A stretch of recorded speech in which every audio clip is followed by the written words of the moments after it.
asking you. All right. So what I'm going to need you to do for the exam, okay, and what I would like you to do too, is to pick a market. Pick a market, all right, and pick a property sector.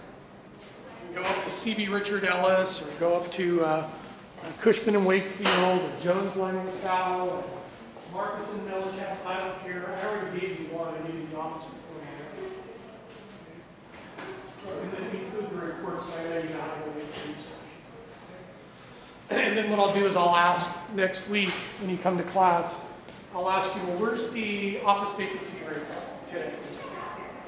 Either in the United States or in Oakland or San Francisco, I don't care. Just give me the office vacancy rate. And then I'll ask you, what's the vacancy rate for industrial in Oakland or San Jose? I don't care. Apartments. How apartments doing, are rents rising, falling, positive or negative absorption? We'll just have a discussion, on the market research that you've conducted, either on a property sector and by geographic location. And if you go up to those websites, you can print off the industrial report for Santa Clara, you can print off the retail report for San Francisco. I just want to see one of those reports, in the package. See that you know how to do the market research. And then I just went over and reviewed and audited the statistical pretest. Who's got greens? Who got greens on their statistical pretests? You three got greens, raise your hand. Raise your hands, straight and high. Raise your hands, okay, nice and high. Put yours up, okay. No, hold them up. Hold them up, because I want everybody to see who did really well on them. So if you guys need any help completing your pretest, you know who aced the pretest, and that's the person you want to talk to. Okay? So you want to I wouldn't do a lot of this stuff on my own. I would do it in a group. But if you guys like to torture yourself, that's cool. Go ahead. I would like you to try and attempt a memo. Okay? A memo. And I'll go over the memo today. Okay? Make an attempt. Get the report. Get a report. I would get the national reports. Get the national reports, the U.S. reports for this, and then you use that material to write the memo. Okay? And I'll give you the exact format in which to write the memo, and we'll see how you do. Okay? And that'll be your first attempt at the memo. You're going to do 5 memos in the class. Okay? We just haven't had time to get to it, but this will be your first attempt. And again, if you work in a group, you work together, it's a lot easier. Okay, it's a lot easier. So I'd like to see that, and then I'll go over the quiz tonight. We'll get through that, pound that thing out. Okay, and I have most of it written up on the board already. I'll just go through the lecture. You can use the video. You can use your notes. And what I would do is when I give out the exam with the blue book next week. When you hand in the blue book with all of your package, the deliverable package, rip out your notes that you've been taking copiously throughout the semester, fold them up, and insert them into the in the blue book. And I'll give you extra credit for the exam, your exam notes, either in class or out of class notes, and then any in-class notes that you've taken. I'll give you extra credit for that too. Okay? I notice a lot of my students don't take notes, so I'm forcing you to take notes because then I'll give you credit. Okay. But you all, the ones that don't take notes obviously have photographic memories and they remember everything they see and hear from what I heard. Okay, so your deliverable package that you're going to deliver to me next week is going to be a package. Okay? It's going to have a cover page on it. It's going to have a black gold clip that clips it all together. It's going to be your memo, which is going to be the office market. I already gave you the report already. You're going to have your in-class exam, okay, and then you're going to insert your class notes and your exam notes in there. You're going to have your PowerPoint presentation and presentations based on that format. You're going to have the statistical pretest, and you're going to give me the resume. Okay? And that's going to be the package that you're going to give me. Yes and yes. Oh, yes. You said next week, you mean the 27th? Oh, is that when the exam is? Yeah. Oh, okay. Hold on. Let me just. Well, the in-class quiz is next week, but the Oh, yeah. Great. Yeah. I was like, Cool. And what I'll probably do is do the exact same thing. So, Hold on. What a question. I don't need to be rude or anything. I'm trying to stay sane here. You'll come in and take the exam. I'll look at the exam. Okay? I'll look at the exam before you leave. Put your little package. If the exam isn't up to snuff, I'll do the green, blue, red, and I'll send you back and we'll redo it. And then I'll give you another week to finish it. Okay? So it's either accept or reject. Okay?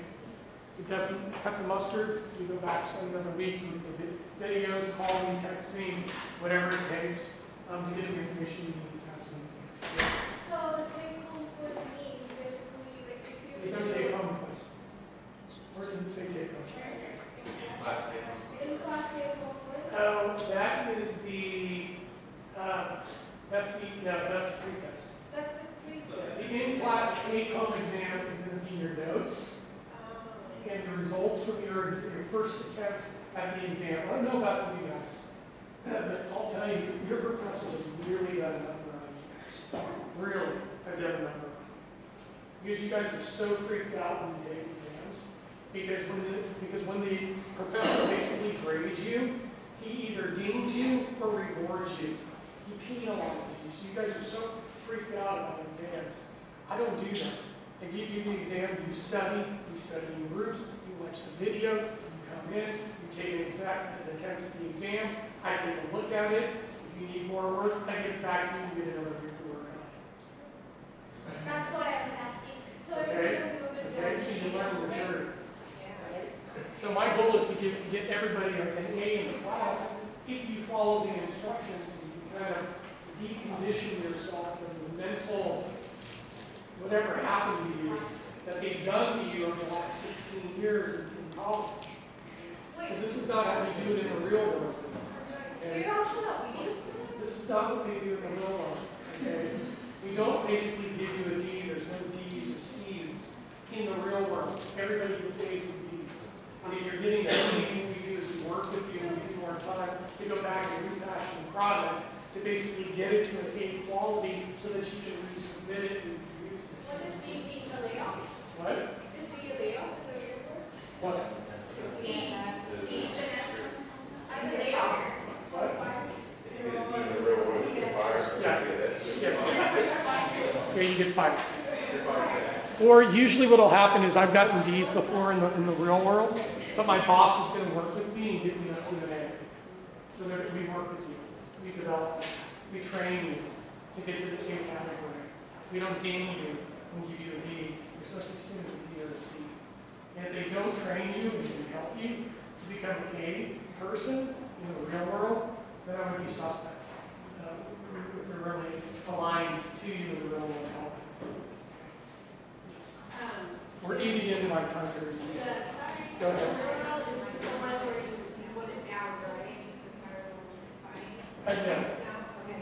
That's at the end. Put it together. And make sure that your cover page on it is professional. I've had students handwrite their cover page because they forget to print out to even do a cover page. Don't even do it. Okay? And then I've had people who have forgotten the clip it, so they crimp it together, or I even had somebody have string around it to kind of try to tie it together. Imagine giving your boss that, and make sure that you take care of this stuff too. Don't hand in stuff, with food on it, and, cat paws, and tikka masala and stuff like that. I've had all that stuff over the years that people give me that stuff. And it's the first impression, right? This is your first deliverable. This is your first deliverable. It's first impression. The first thing I see is the cover page. If the cover page isn't quality, then the product's probably not quality either. So the cover page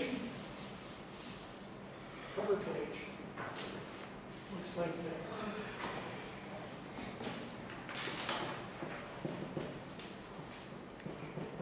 And if you want an example of what a good cover page looks like, look at the statistical pretest cover page. That's a great cover page. So you got the university, you got the course, you got the section, deliverable number 1, it's going to be a little bit bigger, bold, it's going to be to, me, from, you, and then you can have the date. You can have the date at the bottom. Don't say date, put the date down. Tuesday, September, blah, blah, blah, 2018. I get all these weird stuff. And that's your cover page. Okay? Make it look nice, because that's the first thing I'm going to look at. So we got the cover page, the memo, the class exam, class notes, really the take home. You got the PowerPoint presentations, you got the statistical pretest, and you got the resume. That's a good deliverable. Okay? And you could even use that deliverable if you do a nice job in putting that package together. You can give that to an employer. Do you have any work product? Do you have a portfolio that I can take a look at that would exemplify the quality of work that you can produce? Here's an example of those recent work that I've done. I've had people take these deliverables and get jobs at Tesla, in other companies. Yeah, because they had no work experience. That's all they had was the academics. And I'll tell you, your last 2 years in your academics, they will look at that as work experience if you get the grades and you produce the quality product. They will take the 2 years as work experience. Okay? So let's do the memo really quickly. Okay? This is how the memo should be set up. So you have 1-inch margins around it. It should be in New Times Roman. Okay, New Times Roman. This memo right here should be capitalized, bolded, in 16-point type. Okay, all New Times Roman. Not Times Roman, New Times Roman. Not Arial, not Helvetica, New Times Roman, because that's business. Okay. Then everything else is in 12-point type. Then you're going to have the date, semicolon, and then you're going to indent. All of this is going to be flush within the memo. Then you're going to have space here, to, semicolon, indent, from, semicolon, indent, RE is what we use in memos, semicolon, indent. And since you're doing the office market, that's the one you start with, okay? And I already gave you the office report from C.B. Richard Ellis, so you already have the market research to do the national office price forecast, okay? I'm going to do five of these for the different properties. So you want to write your demo, you probably want to type this exactly the way I give it to you. Exactly. Don't go off on some English triad and try to impress me with your writing capabilities. We don't care in business. We don't want you to go on and on and on. Just freaking tell us what it is so that we can get the information and make a business decision. So, office prices forecast to rise 5% over the next year. Is that feasible? That office prices could rise 5% over the next year? Yeah, exactly. So we are tracking office prices. In the first sentence, I know exactly what we are tracking. Based on our research, comma, we forecast, not I forecast, we forecast office prices to rise 5% over the next year based on the following factors, semicolon. And if you want, you can put you can do 1, you can do 2, you can do N 3 if you want to do that. I kind of like that. And based on the following factors. If you tell me, will these 3 factors drive office prices up? Job growth?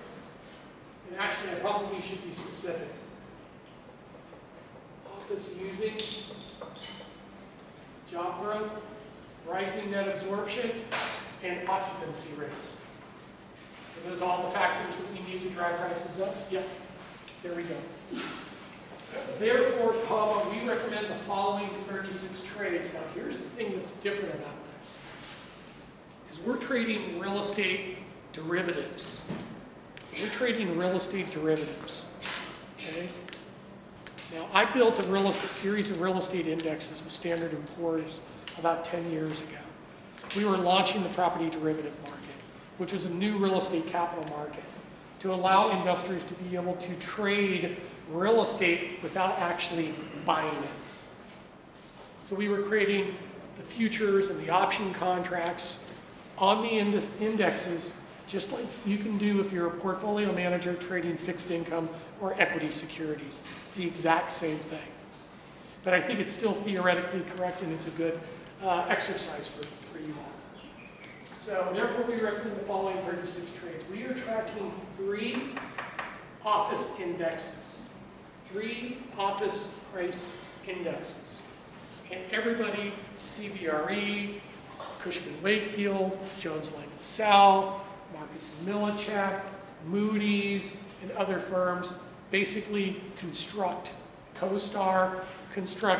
office price indexes. So if you can find them, just, list the companies right here under tickers. Okay? So if I think prices are going to go up for office, for your finance majors and investment majors, even if you're not, I'm now training you in investments and finance. If I think the prices are going to go up based on the economic factors and the market factors, I'm going to buy forwards, forward contracts, I'm going to buy futures, write calls on futures, and write puts on futures. You need to write it exactly like this, okay?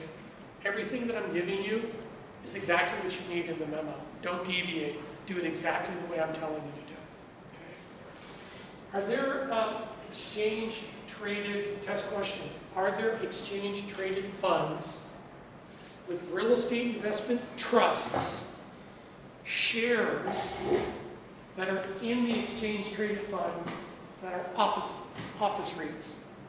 So can I go out and find an exchange-traded fund that has a bunch of publicly traded real estate investment trusts in that exchange-traded fund, and that exchange-traded fund share be traded on the New York Stock Exchange?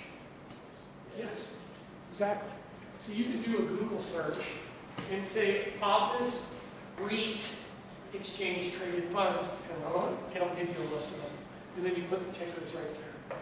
You put the 3 office ETF tickers right there. So what I'm doing is I'm teaching you how to do the research too. Then what you want to do, and the trades for those is the buy on margin, buy calls, and write puts. Okay, and I'll go through these next week, what these trades are, but there's only 2 sets of trades. When the prices are going up and when the prices are going down. We'll do that later, but this is the logic right now. We're also tracking and trading 5 office REITs. 5 office REITs. So you can Google office REITs, and it'll give you the top office REITs. Like Kilroy and Boston Properties are a couple office REITs that you can put into your tickers right here. Okay, right here. These are the tickers. Okay. So I got 3 office price indexes. I got 4 trades for a total trades on the indices of 12. I got 3 office exchange traded funds. I got 3 trades, 3 ETFs times 3 trades, I get a total of 9 trades. Okay. I'm also trading and tracking 5 office REITs. 5 times 3, 15. For a total of, I didn't put that in there. Total 36. So I have a total of 36 trades. If we do this is totally set up as though you're working for a investment bank, a large private equity firm, public equity firm. You're a real estate securities expert. Okay, this is how I'm training you. Okay, so you got to know not only the finance, but you got to know the real estate, and that's the beauty of it. Once you know the real estate, you know the finance, you can walk into an office and you'd be so valuable because you have both sides. Okay? You have both sides. All right? So once you get that set up, then you're going to take the research. You're going to take the research that you took from the report, the office report, over here, and you're going to put 3 bullets, 3 bullets with data in. And the data's going to be bolded. Okay? The data's going to be bolded. And I would probably have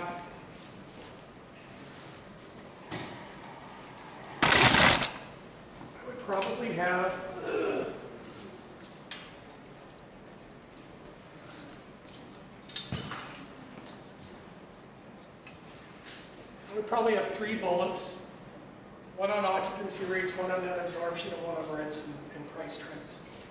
Okay? And they're all in there. So what I would do is you could take a paragraph that's already written in the report, put it into your memo, and then edit it so that you're not accused of plagiarism. Okay? And you don't need to put citations. So they've already written it for you. You just need to edit it so that you're not accused of plagiarism. Okay? And then you put 3 bullets in there, and you basically bold the data. And then you're going to put 2 graphs in there. One graph, this could be the price trends, or this could be the rental trends, or you could have the net absorption graph right here. And then the last piece of the memo, it's really, really easy. You just copy the intro paragraph, and you paste it as the conclusion paragraph. And the only thing you change is following to above, and the semicolon goes to a period, and you're done. Okay. Now, why would I do that? Why would I copy the introduction to the conclusion and tell the reader over again exactly what we went over? Yeah, you need to restate your point and remind the reader of the recommendation. Got it. And you'll probably need to, because we'll probably do a calculation. I made you some copies of some calculator steps to be able to calculate an internal rate of return or a net present value or present value. You really don't need it. You're probably going to use a calculator anyway, but I have calculator steps. I sat down and worked through it, gave you some examples. Okay? All right, so you ready to get into the quiz? Yes, sir. The 3 bullets that... Yeah. 3 bullets that you said we should cover, occupancy rate. Yeah, you could talk about rent trends, price trends, occupancy rates, or net absorption. Those are like the key factors. And in those reports, they're going to be broken down by those sections. Okay? And then what I would do is just since you can go up, get the PDF for those things, and then just capture the graph and then stick it in the memo. Copy, just do a picture, capture.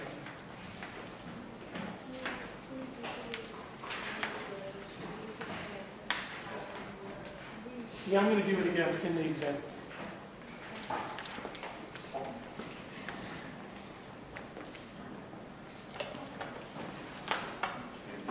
Okay. All right, so everybody's got their exams? I already gave it out. Don't forget to take notes. How much time do I have? This side? No, that's number 2. There was nothing on that. Yeah, there is. Did you I wrote just on give the this out? Can we flip it and take pictures? I gave it out the first night of class. Yeah, go ahead, but hurry up because I'm running out of time.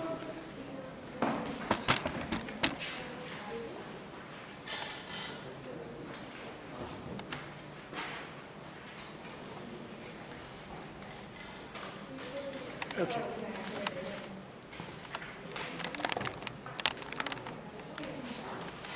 Professor, do you have extra of that extra?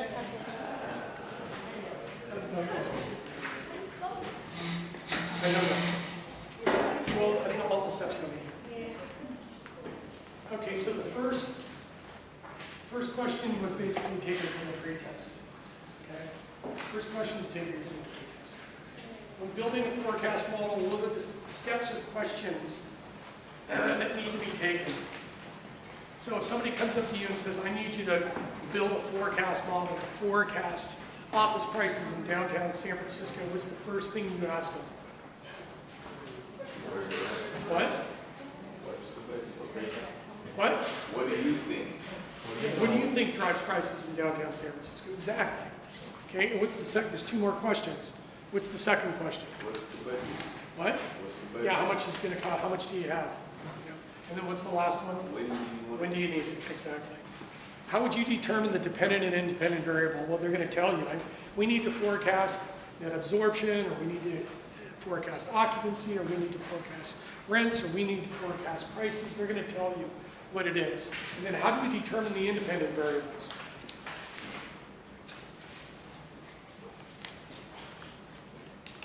This is what's going to happen. They're going to hand you stuff and they're going to say, hey, go build me this model or go do something.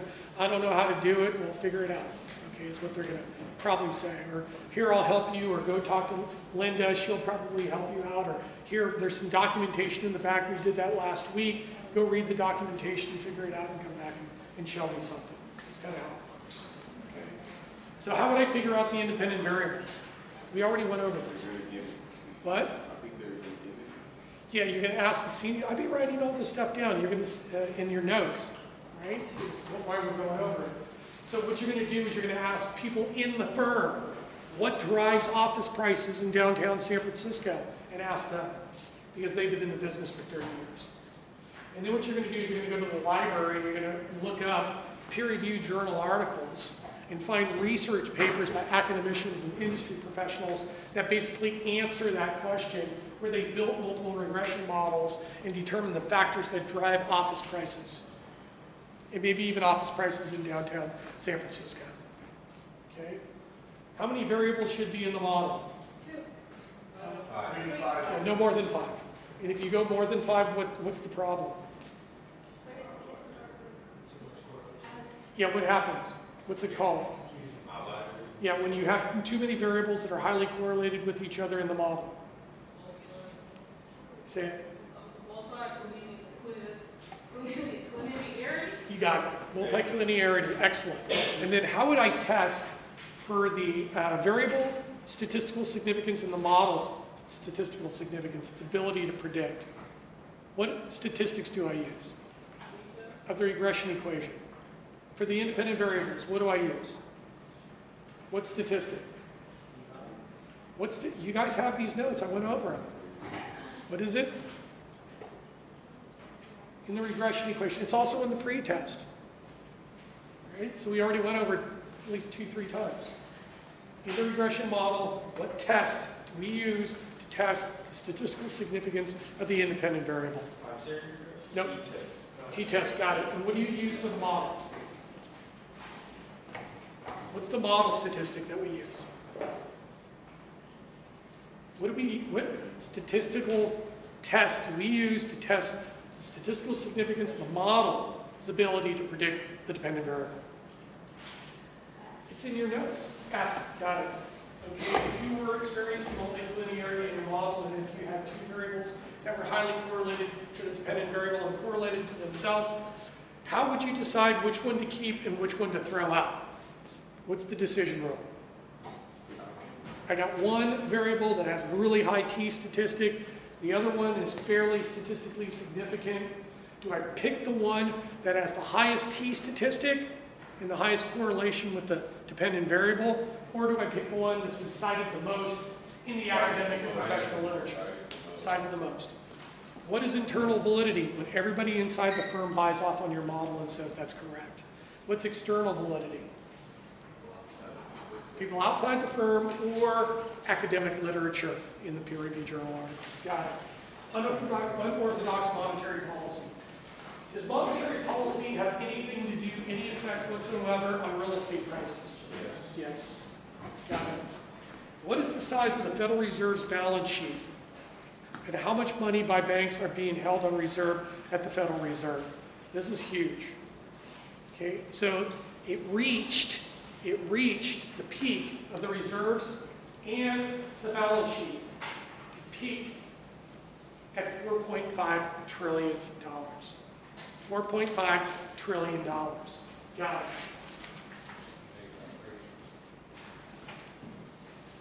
Where is it? Yeah, 4.3 trillion. Where was it prior to 2007? Well, prior to 2002, around 2007, the balance sheet was around 800 billion. And for 30 years, the balance sheet was 250 billion. So it went from 250 billion, 800 billion, to 4.3 trillion. Is that unorthodox? Absolutely. Absolutely. What has been the growth rate in the money supply since 2007? Well, I went back and took a look at M1 and M2, which are basically measures of the money supply, macroeconomics. And in 2008 and 2010, the Fed was growing the money supply rate at 30 to 40%. Okay, at 30 to 40%, because they were trying to save the system from collapsing on a global basis. Okay. And if you look at the money supply growth rates, I'll put it over here. If you look at real estate prices, and you look at stock prices, and you look at the Fed's monetary base, which grows by the money supply, is that positively correlated? Absolutely.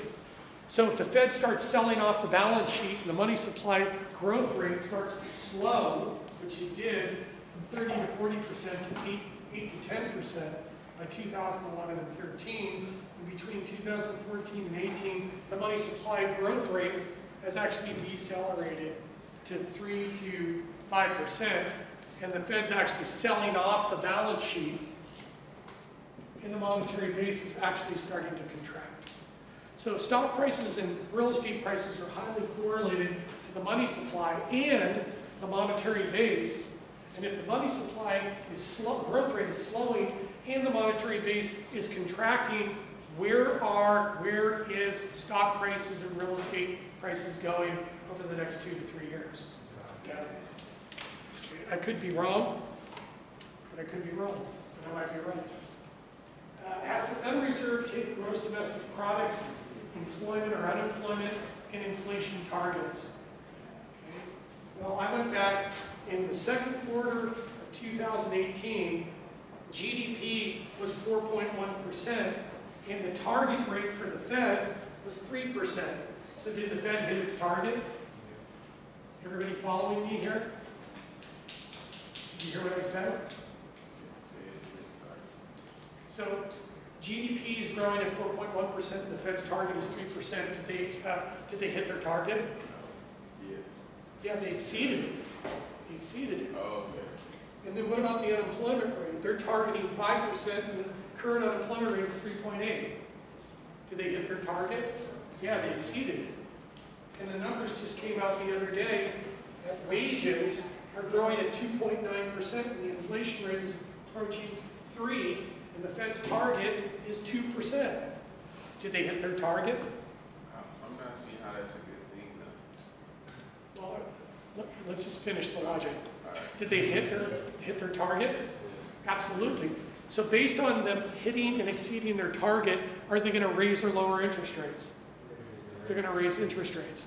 And if they raise interest rates too fast, too far, what's going to happen to stock prices and real estate prices? They're going to go down.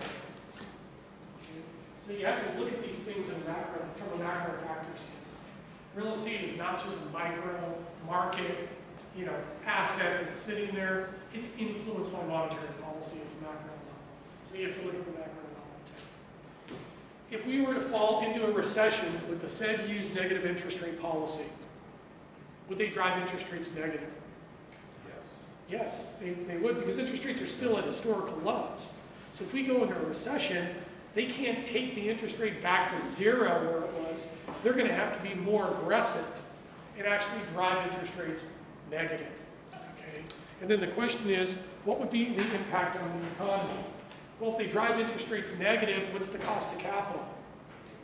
It's going to be low, isn't it? So businesses are going to borrow more, you're going to borrow more, we're going to consume more, we hope, and the businesses are going to invest more. So it'll stimulate the economy. So negative interest rates will stimulate the economy. What would be the impact on real estate prices? Well, we know from the cap rate equation, right, net operating income divided by the cap rate gives us the value. Well, if interest rates are falling or going negative, then the cap rates are going to fall and valuations are going to go up. So are investors going to be better off, people who own real estate? Would it benefit them if the Fed drives interest rates negative?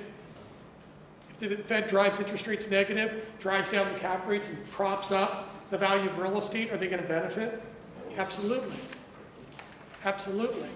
Because that's what they did. And when they drove interest rates to zero, it basically dropped all the cap rates and the discount rates and propped up the values of the real estate, because the real estate was collateralized by mortgages that were held as assets on the bank balance sheets.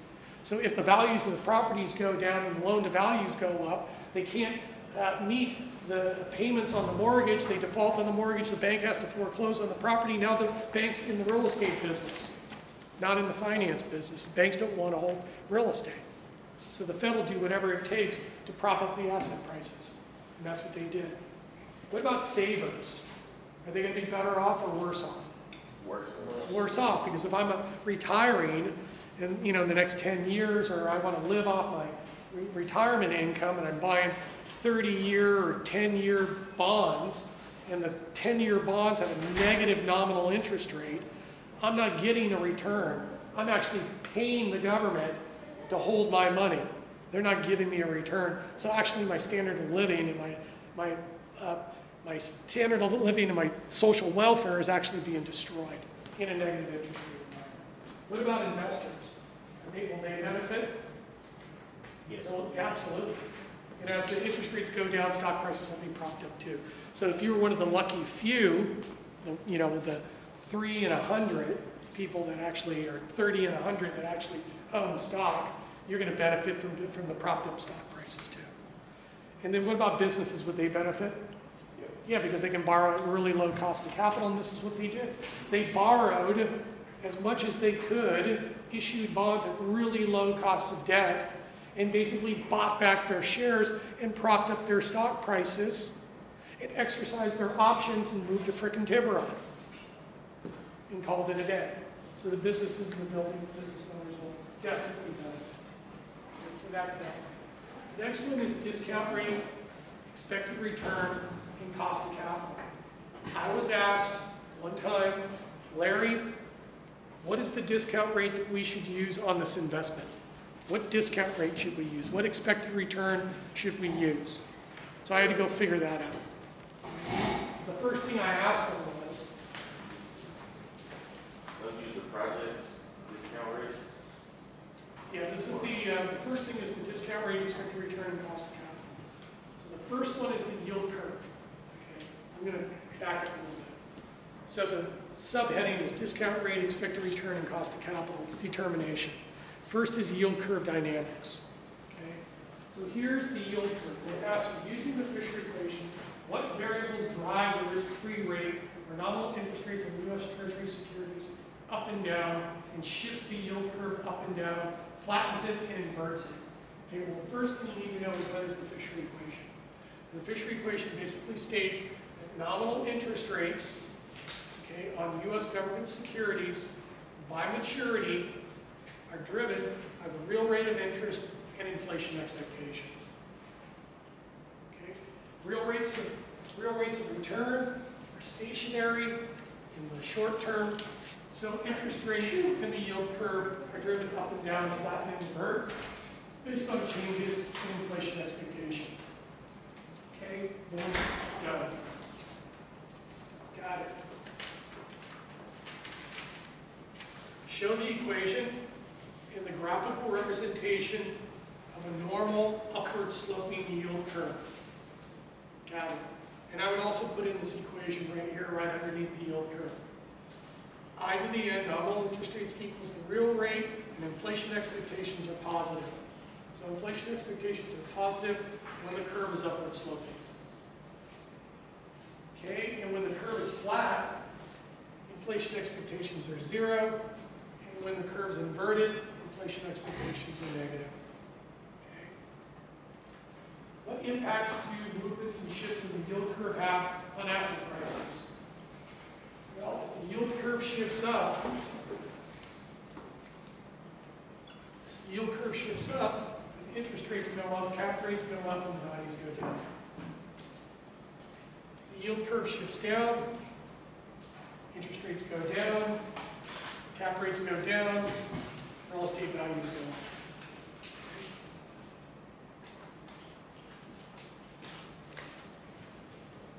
How does the Federal Reserve influence interest rates?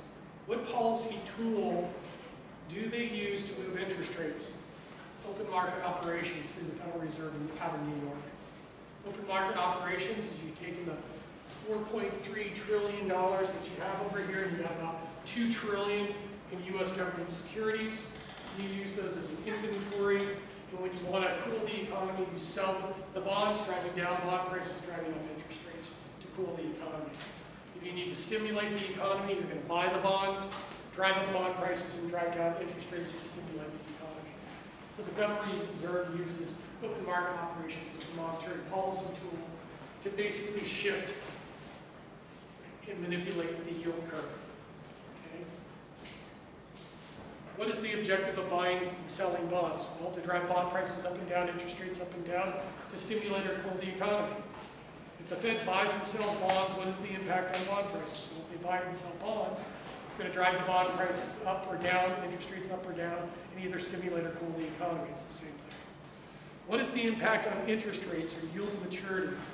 We already talked about that. Does the Fed control and influence directly short-term or long-term interest rates? Well, through open market operations, the Fed directly influences short-term interest rates and influences indirectly medium and long-term interest rates.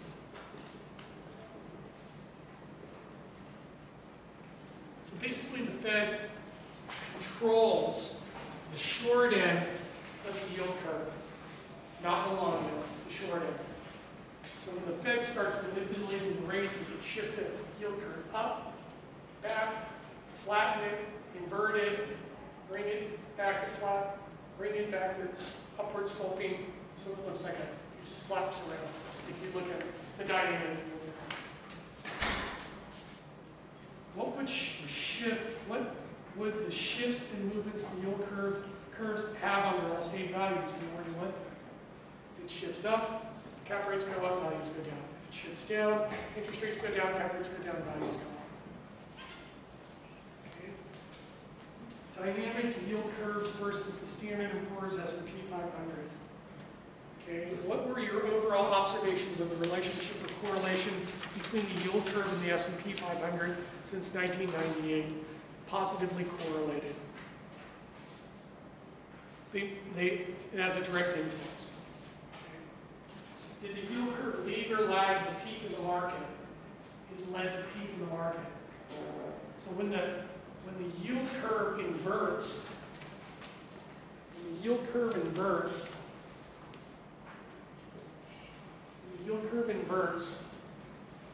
the stock market peaks. When the yield curve inverts, it inverts 1 year prior to the peak in stock prices and real estate prices. Okay, you need to write that down. So when the yield curve inverts, stock prices and real estates peak 1 year later. So they peak in less than 12 months. And once the yield curve inverts, we're in a recession in less than 24 months. Yep. So when the yield curve inverts, the stock market and the real estate market peaks in less than 12 months. And when the yield curve inverts, we're in a recession in less than 24 months. So right now the spread between the 10-year Treasury yield and the 2-year Treasury yield is only 0.25%. It's the narrowest it's been in 10 years. And the Fed came out and said that they were going to raise interest rates 4 more times at 25 basis points per quarter point. So that's 1%, right? So if the spread between the 10-year and the 2-year is only 0.25 point, the next time they raise the interest rates, it's going to be a flat yield curve. And when they raise the rates 3 more times, the curve is going to invert. They already told us they were going to do. All right? And that's basically what that question asks you. Okay? Then the next question is, how do you determine, oh no, I'm sorry, I gotta go back to this one. The three yield curve theories.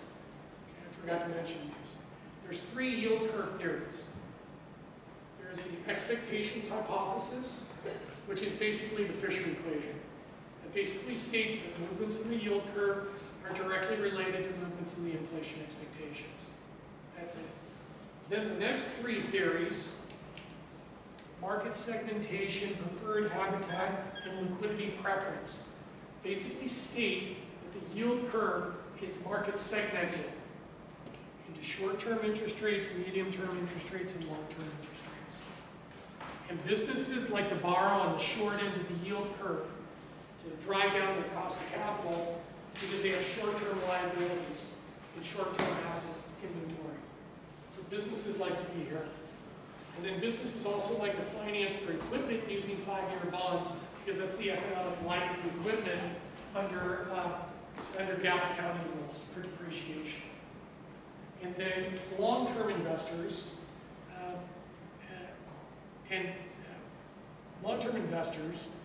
and companies will finance their real estate assets using 10 to 30-year bonds because the economic life of the real estate assets is 10 to 30 years. So they're matching the asset life with the liability life.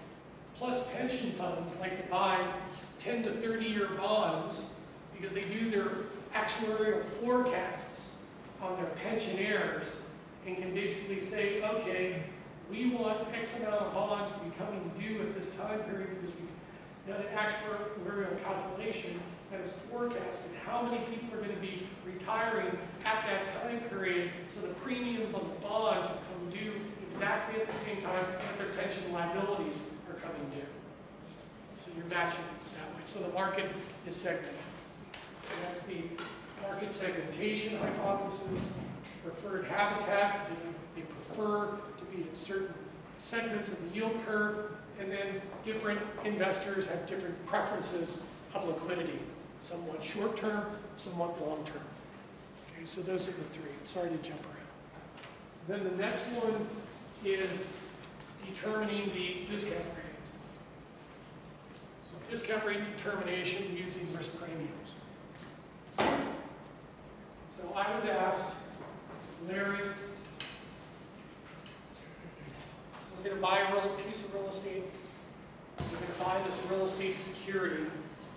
We don't know what discount rate or expected rate of return we should use to discount those cash flows to come up with the value of the real estate security or the value of the real estate, so we can make an investment decision if we should buy it or not. Okay? So go create a discount rate. So I said, okay, so I did the research and I found out, well, how do you determine discount rates and expected rates of return? We use the risk premium model to do it. Risk premium model to do it. And the way that you do that is, if I'm going to come up with a discount rate, right, this is my cash flow, T plus 1, and I'm trying to determine the value of the real estate, but I need to know I know the cash flows, but I don't know the discount rate. So how do I build the discount rate? Well, the first thing you're going to do is you're going to start with a base rate, a risk-free rate, and I'm probably going to use the 10-year Treasury yield. So I go and get the 10-year Treasury yield. What's the 10-year Treasury yielding right now? No one in your head. What's the 10-year Treasury yielding right now? What is it, like 2.87%? Is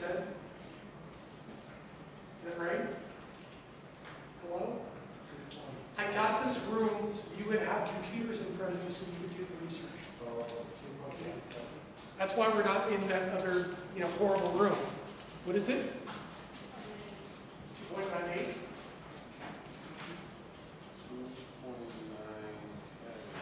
2.97?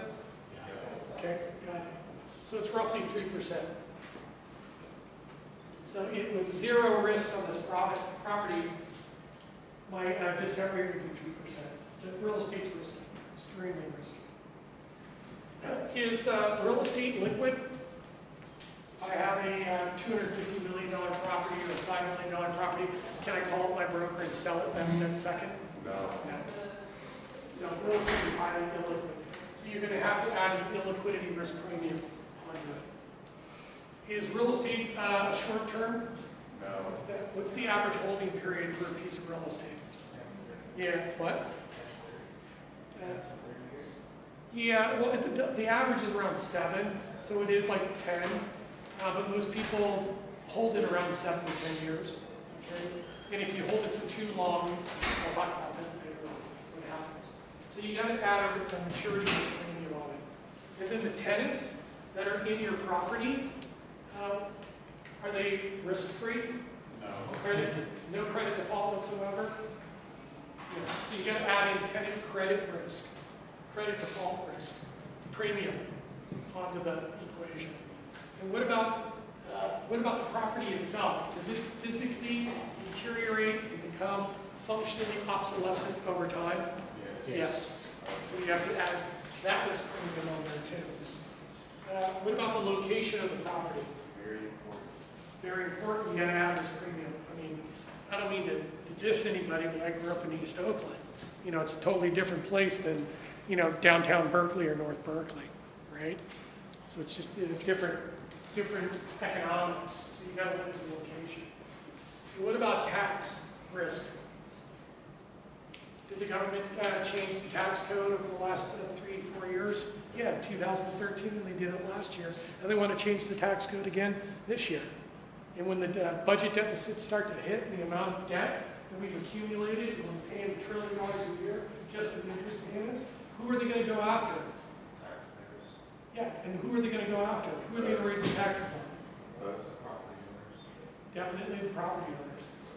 They're going to go after the businesses, and they're going to go after property owners. Although they have political power, but at some point in time, everybody's going to have to pay the piper. Okay? So you got to put tax risk in there too. And then there's probably other risk premiums too. I would even probably put mortgage. Can you leverage the property? Yeah. Yeah, and if the property is leveraged, is it more or less risky? It's more risky. So you might even have to put a credit component on there too. So then you estimate, you can use cross-sectional regression analysis, you can use principal components analysis, factor analysis, and other statistical techniques to come up with the risk premiums. And then run the analysis and come up with the estimated return of the discount rate. So let's, right off the top of your head, what do you think for a large institutional investor buying Class A high quality product, what their expected return is? 12%. What is it? 12%? It's actually around 8 to 10%. It's 8 to 10%. And what about underneath, like the private equity people and the smaller deals, the lower quality, the Class B? What would be the rate of return? 12%. Yeah, it's probably going to be 12 to 14. And then what about if you're buying Class D property in a tertiary market, where you're going to have to go in and reposition the property and value add to it? What would be your expected rate of return on that? 20. Yeah, yeah. It's probably going to be, in some of those deals, it's probably going to be 22% to 44%. And that kind of gives you a range of what the expected returns of the discount rates would be.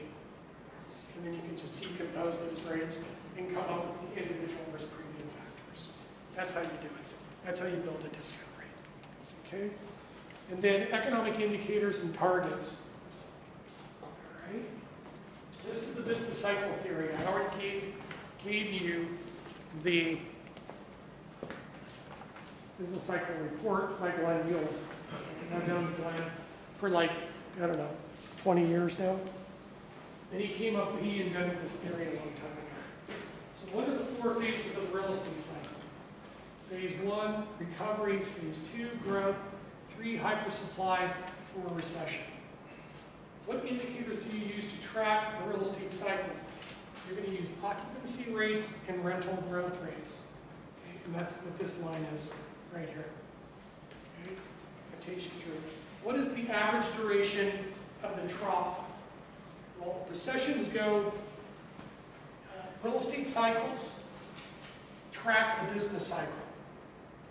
And if you go back 30, 40, 50 years, post-World War II, go back 70 years, on average, the trough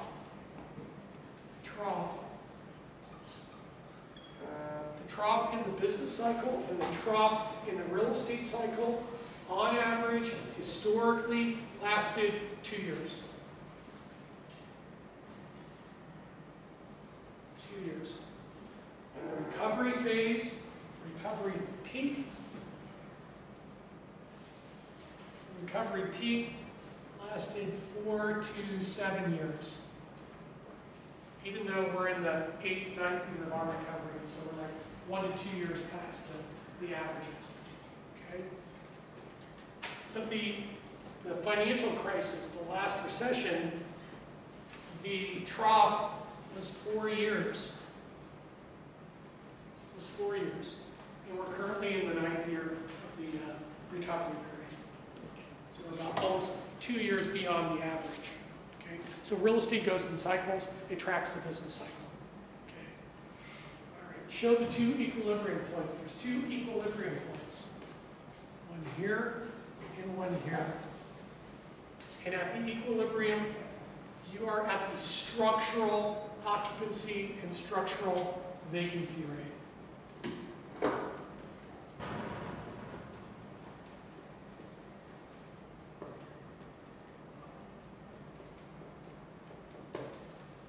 And the structural occupancy rates for commercial properties is 90%. That's the structural occupancy rate. And for apartments, it's 95%. Okay, so let's keep going. Show the rent spike zone, cost feasibility point. So here we are down here. There's no construction going on right here. Okay? There's no construction going on. Then all of a sudden, after the Fed stimulated the economy, businesses start to invest, consumers start to consume, jobs start to be created, net absorption turns positive, occupancy rates start to move up, along with rental growth rates. Then you reach the first feasibility point. And that, again, is 90% for commercial, office, industrial, retail, and apartments at 95%. At this point, at the first equilibrium, or at the equilibrium points, rents are growing at the inflation rate. And the national inflation rate has been 3%, and the local inflation rate here has been 5%. So at a 90% occupancy, your rents are growing above the inflation, local inflation rate, which here has been between like 5 and 7%. Then all of a sudden, there's still really no construction that's come on. And then you reach the rent spike zone. Low new construction, lots of demand, occupancies well above the structural, rent spike. Rents start to spike. And what is a rent spike? Basically when rents are spiking and growing by at least 20%. 20%. We already went through all of this, right? In 2016, 15, 14, rents were going up like 20% a year. Apartments and commercial and stuff. So we already went through the rent spike zone. Then you're going to reach this cost feasibility point, okay? The point at which the prices are higher than the cost of construction. And that's the point in which developers are going to enter the marketplace aggressively and start building property. Okay, start building property. So then new supply is going to come online. It's going to start pushing down the occupancy rates. Rental growth rates are going to start to slow. Net absorption is going to start to slow. Job growth is starting to slow because we're so late in the cycle. And as job growth slows and net absorption slows, occupancy rates start to drop. Occupancy rates are still above the structural, so rents are still growing at above the inflation rate.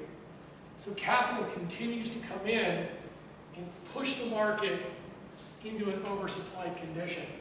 And usually by that time when new supply comes on, and we're so late in the cycle, we're moving into the decline phase and actually moving into a recession.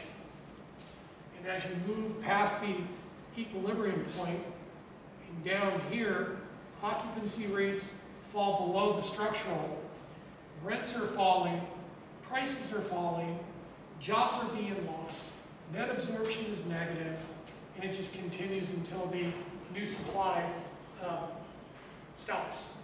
And then the market sits there and waits and moves back over here and waits for the demand to start again. Now, what I ask, I think, on this in here, based on the historical standard, was the depth and breadth of the what was the breadth and depth of the 2007-11 recession? Well, the recession was 4 years instead of 2 years, so it was twice as long. And actually, GDP contracted by 5%. And actually, it contracted between 5 and 9%.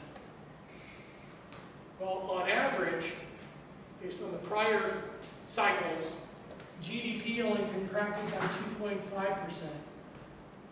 So the 2007 to 2011 recession was twice as deep and was twice as long. Okay. What is the probability of a recession in the first 5 years of every decade? So I went back and drew out the cycles. We were in a recession in 1974. We were at the peak in 77. We were in a recession in 82 and 84. We were at the peak in 98 and 2000. We were in a recession in 2001 through 2003. We were at the peak in 2007 and 2006. We were in a recession in 2008 through 2010, and we're basically at the peak in 2018. So if you go back in time, okay, you want to follow along because you guys are going to be in a recession probably in the next 2 to 3 years. So here are the recessions. Here are the recessions right here. Boom, boom, boom, and boom. So based on historical business cycle analysis, did the recessions occur in the first 5 years of the decade or the last 5 years of the decade? Last. 74, 82 to 84, and 2001 to 2004. Is that the first 5 years of the decade or the last 5 years of the decade? First 5 years. First 5 years. So is there a high probability of a recession in the first 5 years of every decade? Yes. So based on just that theory, when would the next recession be? 2020, 21 through 24. yeah, like 21 to 23, right? 2021 to 2023. Based off my calculations going back post-World War II, there's a 90% probability of a recession in the first 5 years of every single decade. Okay? Now, if you go back and you look at the data, now you look at the recession peak periods. Right? When were the recession peak periods? 77, 98, 2000, 2007, 2006, 2018. So when are we in the growth peak phase of the business cycle? In the first 5 years of the decade or the last 5 years of the decade? The last 5 years of the decade. So when's the next recovery if you're predicting the next recession to be between 2021 and 23? is it? 2024, maybe 2027, something like that. Do real estate go in long cycles? Do stock prices go in cycles? Does the economy go through business cycles? Exactly. So if you know where we are in the cycle, can you predict where prices are going to go? Yes. Absolutely. Because it's not like stock market where things are trading, it's highly volatile. This stuff moves with the business cycle. So if you know where we are and where we're going, you can forecast where the prices are. So you can get in and out if you want to. And that's what it asks. So I came up with a 90% probability of a recession in the first 5 years of every decade, 75% probability to be in the growth or peak phase of the cycle in the last 5 years of every decade. The 2008 2010 recession, the 2008-2010 recession was an anomaly. There's only been one other recession in the last 5 years of the decade post-World War II, and that was 1958. Okay? So it was an anomaly. But still, 70% probability growth peak, last 5 years of the decade, 90% probability of a recession, first 5 years of every decade. And I could go back 150 years, and it's persistent. The probabilities are the same. Okay? All right. What is the probability? Blah, blah, blah. What is your forecast for a recession? When and how long and why? Okay? We already went over that. Okay, the next one, how much time do I have? 55 minutes. Okay. The next one is why real estate. Okay. The next one is why real estate. Why would I add real estate in my stock bond portfolio? Exactly, diversification. So let's go over this a little bit. What am I looking for when I look at returns on assets, when I want to build a multi-asset portfolio, stocks, bonds, real estate, other asset classes? What am I looking for in regards to the returns between the asset classes? What am I looking for to get diversification? That they offset each other? Yeah, what's that called? What's that statistical measure? Variance is one. What's the other one? Say it. Correlation. Got it. So if I got stocks in my portfolio, and I add bonds to the portfolio, and they all move negatively to rising, falling interest rates, are they correlated with each other? Yeah, they're highly correlated with each other. But if I add real estate to the portfolio, where the returns on the real estate have low correlation,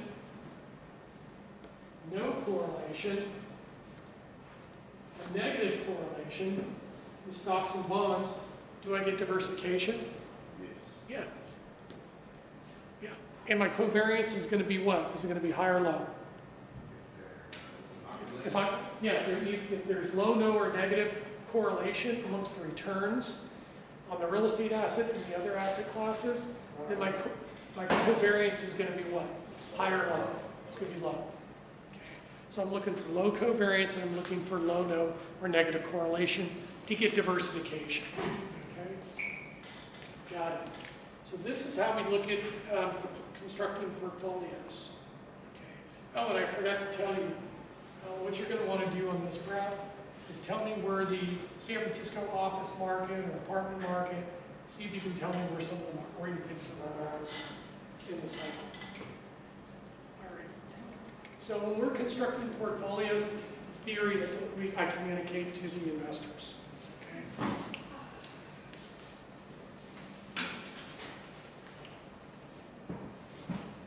This is called modern real estate portfolio theory. Modern real estate portfolio theory. And modern real estate portfolio theory basically states that real estate, because its returns have low, no, and negative correlation with stocks and bonds, you want to add it to the the stock bond portfolio to get diversification. Okay. Now, this is the expected return on the portfolio. This is the standard deviation of the portfolio. This is the risk-free rate. And this is called the capital allocation line. And when I draw these things out, I draw this up first, and then I start here, and I draw out the efficient frontier. Like that. And then I draw the investor utility curves, like this. Because I want to make sure that this point right here is the tangency point between the utility curve, the capital allocation line, and the efficient frontier. Okay. That's how I would set it up. Okay. So what I can do, if I wanted to, and I'm just starting off with the stock bond portfolio. If I'm willing to take on more risk, because I want a higher rate of return, I'm going to sell off my bonds, and I'm going to buy more stock, to the point where I have 100% of my portfolio is going to be in stock. Stocks are extremely risky, so I'm going to increase my portfolio standard deviation, and I'm going to be compensated for that risk by a higher rate of return. If I don't like risk and I'm willing to take a lower rate of return, I can sell off the stock and I can start buying bonds. I'm going to lower my portfolio risk, but I'm also going to be reducing my return. Okay.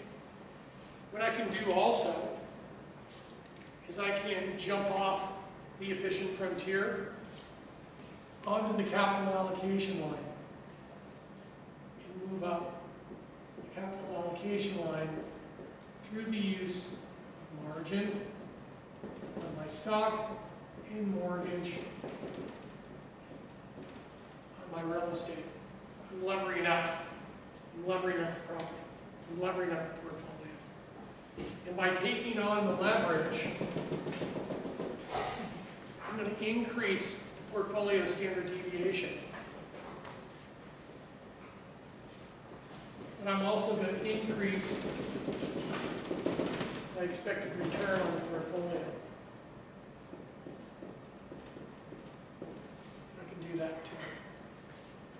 If I'm a bank, this is what banks do. These banks are extremely risk averse. So what they do is they can jump off the efficient frontier onto the capital allocation line, move down the capital allocation line through the process of lending. Well, they're going to reduce the risk significantly in the portfolio, but they're also going to reduce the expected return on the lending. Got it. And I didn't mention about these utility curves. Now, where do investors want to be? Do they want to be high risk, low return, or high return and low risk? High return and low risk. But there's nothing available in the marketplace here that gives you high return and low risk. So what they have to do is they have to lower their utilities, okay, to the point where they can find a basket portfolio that can be constructed that they can actually invest in. So they have to lower their utilities to get to the market basket. Okay. Now the market baskets over the years have looked like this. From the 1920s to the 1970s, most advisors would advise their clients to invest in stocks and bonds, not necessarily real estate, because there really wasn't a real estate market back then. So you would have 70% of your money in bonds and 30% of your money in stocks. And then in 1980, a company called Ibbotson and Associates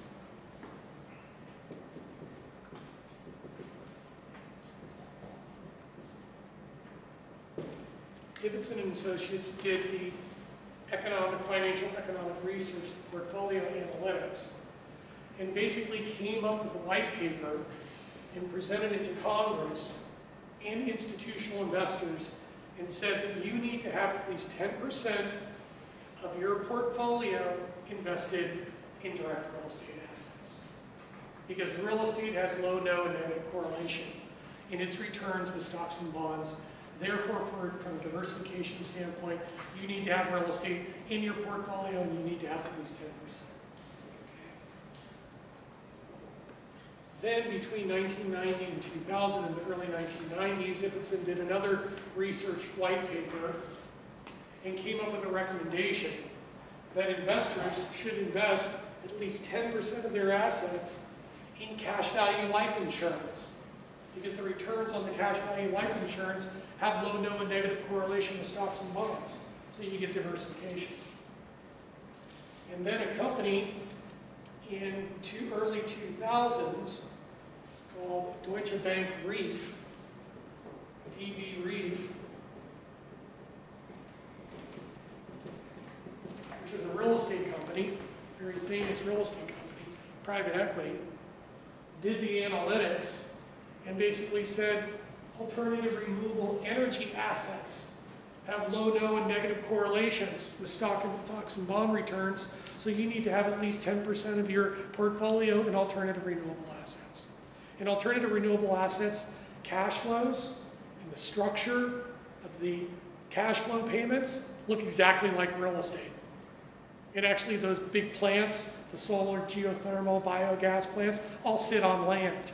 So basically they're real estate. They're just called something different.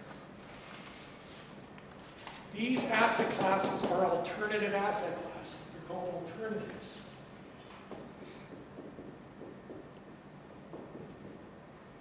They're alternative assets. And these alternative assets are extremely popular right now because the rates of return on these alternative asset classes have low, no, and negative correlations with stock and bond returns. And every time they shifted out this market basket, over the decades, as they adjusted the market basket, they were taking from the bonds every single time to reallocate and kept the allocations of stocks the same. But here's the key. You guys need to watch this because this is the first thing I'm going to look for on your exam after you map all of this out. So you need this, the first thing I'm going to look for. Okay? So because these alternative assets, along with real estate, its returns have low, no, and negative correlation with stock bond returns, when you add them to the stock bond portfolio, what it does is it bows out the efficient frontier. It bows it out and causes the expected return on the portfolio to fall.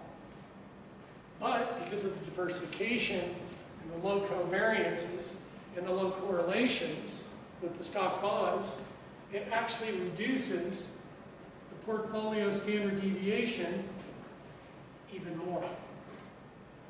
So I get a reduction in the expected return, but I'm getting a significant reduction in the portfolio standard deviation. And if I can target this expected return for my institutional investors at 8% to 10%, I can lock in that expected return and I can reduce the portfolio standard deviation through diversification in these alternative assets. What's going to happen to the risk-adjusted rate of return? Okay, I'm going to just pack up and leave.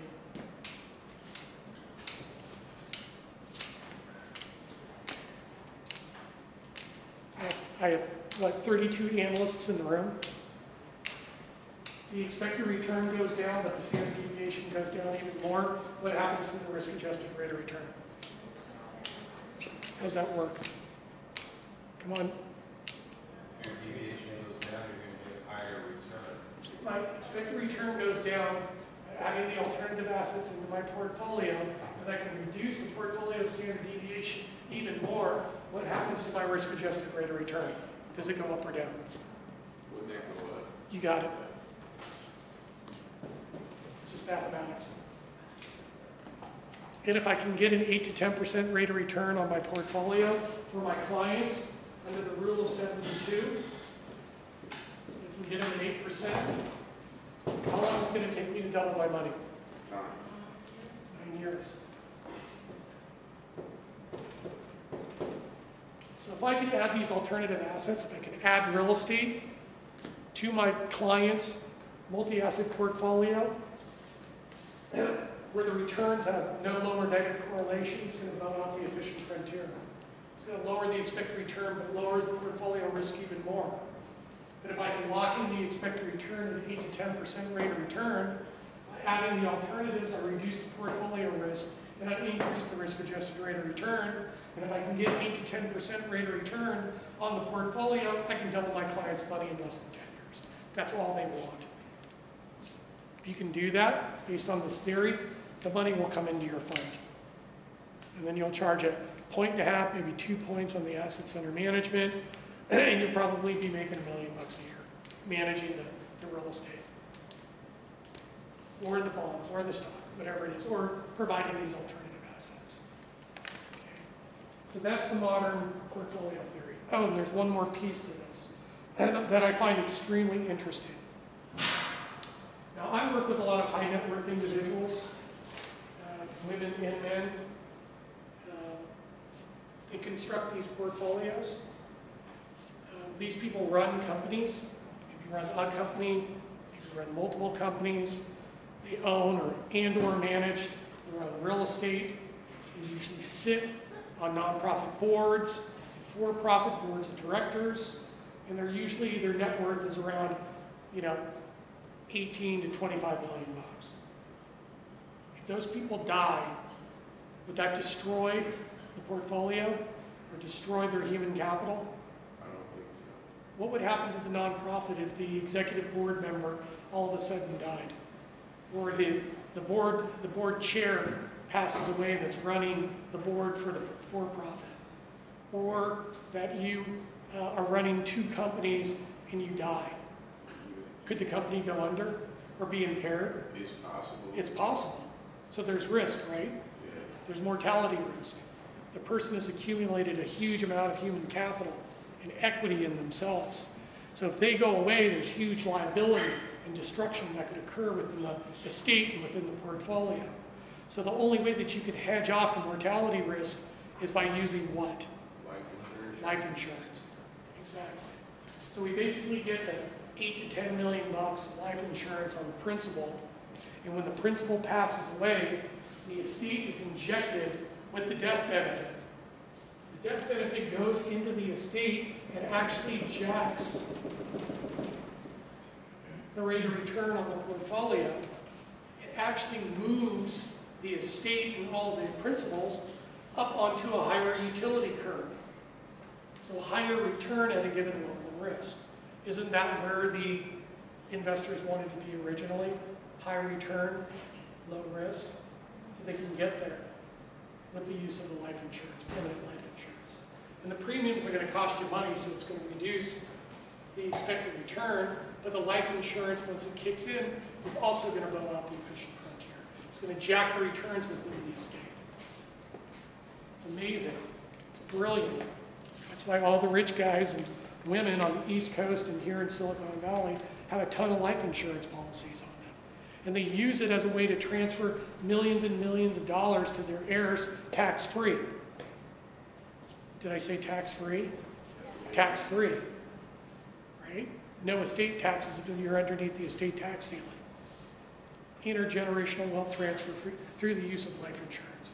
And all of my students say the exact same thing. I'm not married, I'm young and healthy, I don't need it. Until they come to me 10 years later and they say, I need life insurance. Tell me about that life insurance policy you were talking about in class, because I just got cancer. Sorry, you can't get it for another 5 years. And if you get lupus or Crohn's or diabetes or some other type of disease, you can never get life insurance, which means that you can't give your kids the $1 million that you wanted to give them because you waited too long and you became uninsurable. You making it hurt. It's hurt. I'm giving you the truth.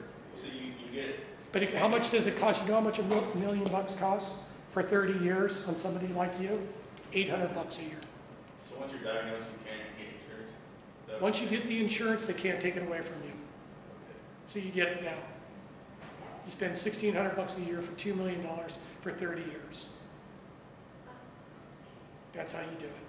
And the premium never goes up. So basically the real premium price goes down over time as your income is adjusted to inflation. The real premium actually deteriorates with inflation. So you're actually paying less over time on the premium because the premiums are flat. Now, do you think all real estate investors have life insurance policies on them? Absolutely, because when they die, the death benefit's going to extinguish the mortgage on the properties and is going to extinguish the taxes so that the property goes to their heirs at a stepped up basis with no mortgage debt and no taxes. And then they can sell the property and pocket the money with no taxes. No matter how much, the mortgage is left, no matter how much. They're going to pay off, they're going to use the death benefit to pay off the mortgage and pay off the taxes, if there is any. This is how they do it. This is how they do it. Okay? This is how people make a lot of money. And then they intergenerational transfer it to people. So really, Yes, Is sir. that the biggest jump on the utility charges? Yeah. So guys- Yeah. If you have the life insurance. There's no other financial product or financial instrument ever invented that would actually inject into the estate and cause the expected returns to spike and should take the heirs onto a higher utility curve. There's no other product the key is that. out there. The key is death. Okay? You got to plan. Okay? And you got to do it now before it's too late. Because people always come to me and they go, Larry, and they tell me their story, and I either tell them two things. No, or you need an attorney. In most cases, that's my response. Because I can't help them. They're too deep. All right, so the next one is the derivative trades, the property derivative trades. So what I did, was I basically constructed a real estate price index, okay? An index, a valuation index that tracks real estate prices. And then, that was by Standard & Poor's.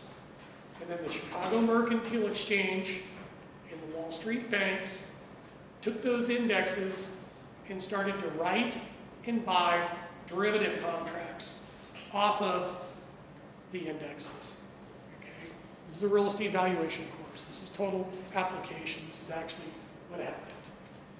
So, what institutional investors were going to do, because the indexes were discontinued in the capital markets, the real estate derivatives basically never materialized, but it's still theoretically correct.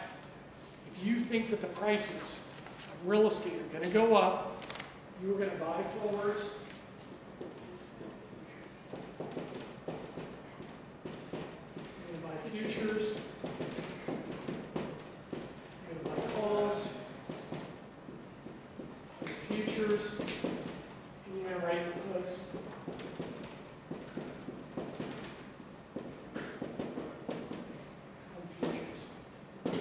Those were the trades that we were making, recommending to our clients, institutional clients, based on the construction of the valuation indexes.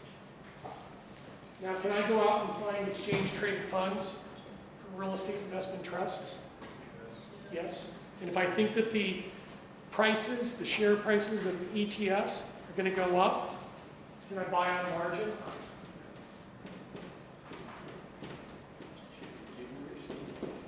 Can I buy calls? Street work. Can I write puts? To make money on my view, our view, based on our forecast? Can I do that? Can I find 5 REITs? Because I think the underlying real estate prices are going to go up, then what are the share prices going to do? They're going to go up. I'm going to do the same thing with buy on margin. Buy calls. Rate puts. So strategy right now. You don't have to be an institutional investor. They would do this. But you could buy the futures, you could buy the calls and write the puts on the futures. You could buy the ETFs and the stocks on margin, buy the calls and write the puts. You could do that today as a retail investor. And if I think prices are going to go down, I'm going to write the forwards. I'm going to write the futures. I'm going to write the calls, the futures, and I'm going to buy the puts on the futures. That's going to be my trade if I think prices are going to go down. And for the ETFs and the stocks, I'm going to sell short. I'm going to write calls. And I'm going to buy puts. And I'm going to do the same thing for the REIT shares. Let me just finish this.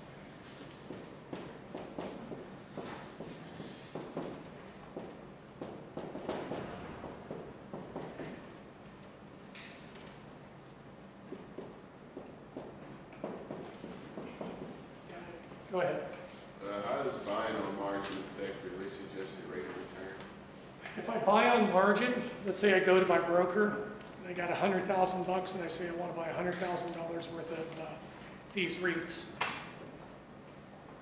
I go to him or her and I say, hey, why don't you lend me $100,000 at 8% or 9%? Now I can buy $200,000 worth of shares instead of $100,000 worth of shares. And if the prices go up, am I going to make more money through the use of leverage? Yeah, because I bought 200,000 instead of 100,000. Yeah. So I'm going to make more money on using borrowed money. So if I'm right, my return on equity, if I'm using margin and I'm right, my return on equity goes like that. Goes up exponentially. But if I'm wrong, it goes down exponentially too. So leverage is a two-edged sword. Okay? So those are the derivative trades. Oh, and here's the interesting thing too. And this was the thing that I thought was extremely fascinating about this whole experiment of designing these indexes and designing these, or having the derivatives being traded on the indices that we were designing that was tracking the real estate market, is that if I applied these derivative trades, I took these derivative trades, because I think that the stock market's going to go down, and I think the real estate market prices are going to go down, and I built a portfolio with REITs and ETFs and real estate in it, real estate securities, stocks in my portfolio. What I could do is I could take these trades and apply them to my portfolio as insurance, and what it would do is it would bow out the efficient frontier.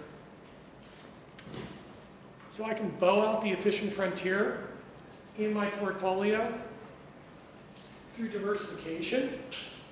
Through these alternatives, I can bow out the efficient frontier. That's modern real estate portfolio theory.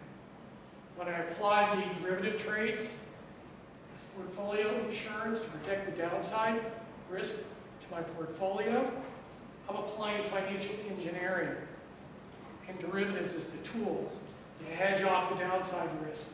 And it also bows out the efficient frontier by using the financial engineered product. I thought that was pretty interesting, that it could actually do that. Okay. And what time is it? How much time do I have? Half an hour. 26 minutes? Why don't you take a 5-minute break and I'll put the, as much as the last piece of the stuff up there. Why don't you give me, 10 minutes and I'll come back and go through it. Did you want to take pictures of this first? Did you get pictures of that stuff too?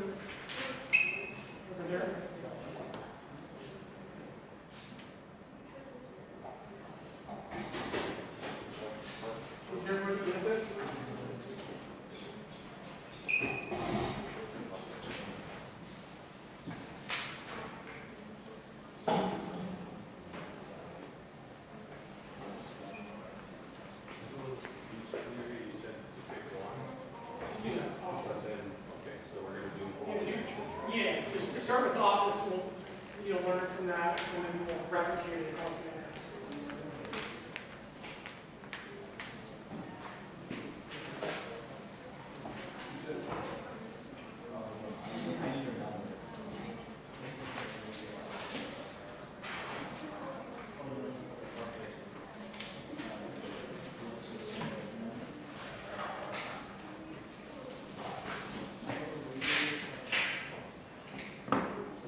check it with him.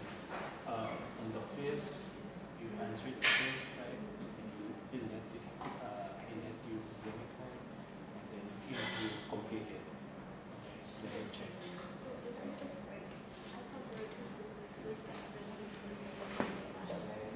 I think there's not that much. I'm not really sure. Maybe, but yeah, I'm not sure.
Being a teacher, that's expired. Like, I just been reading teachers' resumes. It's ridiculous. CRAGE, master's degree, PhD, doctoral, 5 years, wrote 10 books. I can barely write a page. No, I'm going for life. No matter what, you gotta put your time in.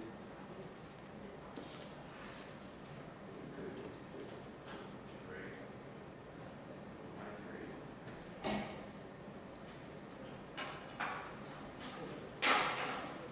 Let's see what you got nailed today. Have you ever gotten yours? Oh, yeah, you already did. So remember what you told me about But did this, they mailed you already, you told them to give you a chance? Yeah. You asked me. I should sue. That's not gonna love.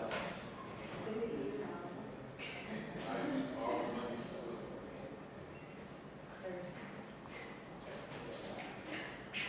Yeah,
Dr. Sue, Yes. what made you want to be so educated? Like, go through all those years of school. Is it a continuous thirst for knowledge? It was for 25 years. Because I wanted to build all that stuff. I wanted So to you do went to this. school for it. Yeah. Yeah, because you have to know the statistics, and you have to know the econ, you got to know the finance, you got to know information systems because you're dealing with data. You got to be talking to really sophisticated people. I mean, when I was building the indexes, and I had to get up at 4 o'clock in the morning to talk to PhDs and mathematics from MIT, out of New York, because they were grilling me on the methodology that I put together to construct these things. And do you think I could do it with an accounting degree? Probably not. What No. level of stats do you recommend for finance schools? Yeah. Say that again? What level of stats, statistics? Your business statistics class is good enough. Yeah, we talked about that a little, but I would do econometrics. Okay, how much time do I have? 15 minutes. Okay, so the next one is asset class supply demand analysis. So here's basically the supply demand analysis.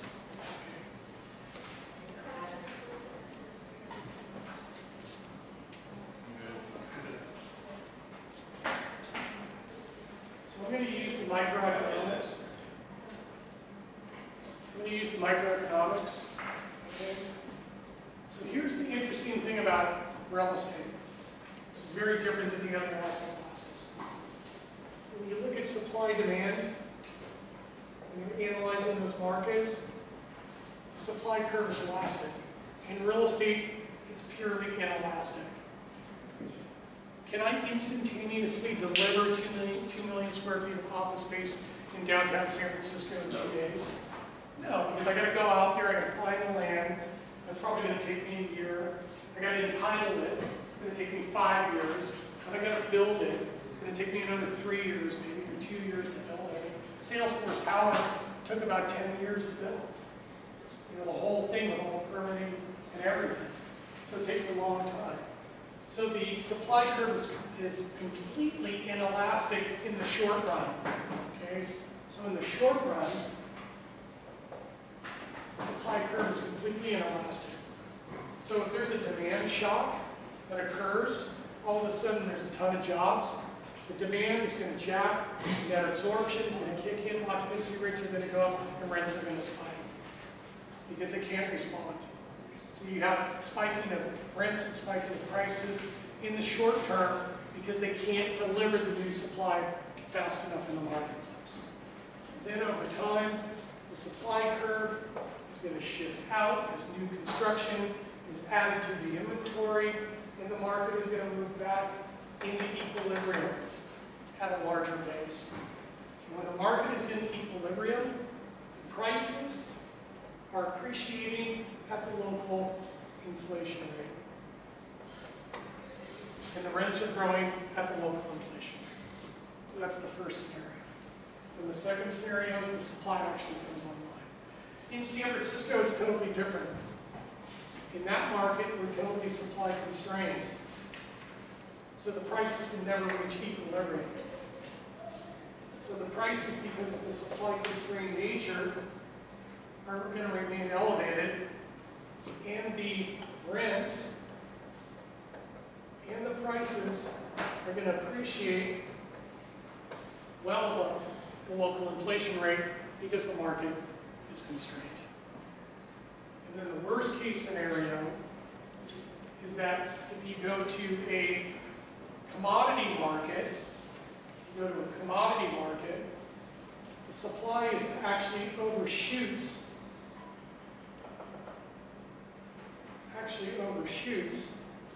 because there's so much land in Phoenix and Sacramento and Inland Empire, Albuquerque, New Mexico, those places. And actually prices fall because of the supply shocks that come online.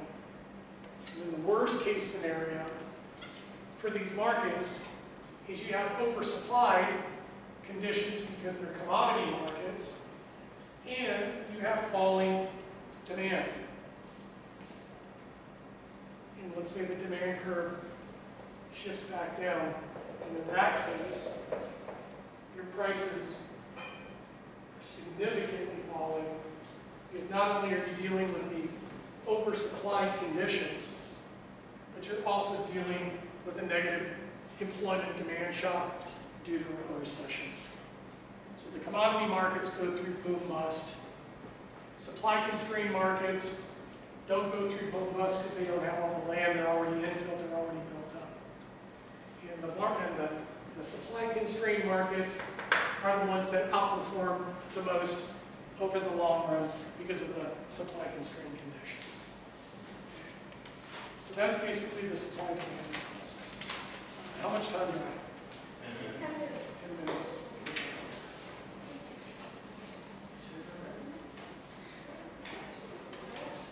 So what does it say there? I don't know if I can do this in 10 minutes.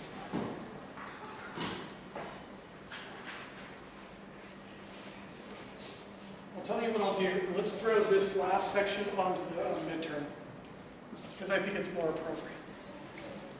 You'll be doing more problems and case studies, so let's save that for the midterm. So this is all the way up until evaluation. Evaluation theory. Evaluation theory, the acquisition development, and the investment decision-making matrix I'll throw on the midterm. So you're responsible for everything else.